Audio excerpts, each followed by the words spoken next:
Balasana, or child's pose, is a resting posture that stretches the hips, thighs, and legs while calming the mind and relieving stress.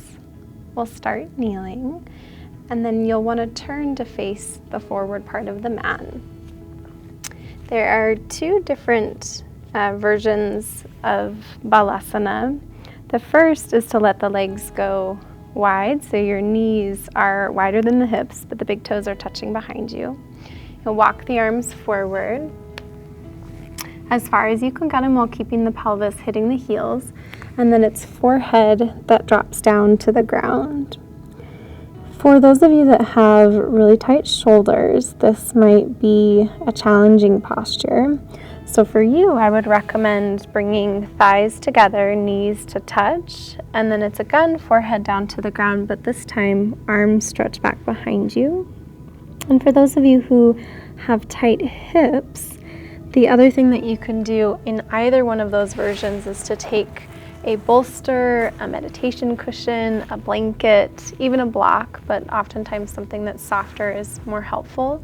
And then you're resting your forehead down to your prop.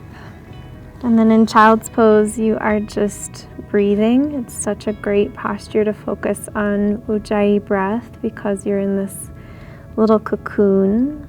You can hear the sound of the breath. Feel for relaxing the psoas on both sides so that the flexion of the hips doesn't feel like it triggers the fight or flight instinct. And then breathing into the knees, a huge stretch for the knees. And really letting the heart melt down towards the ground.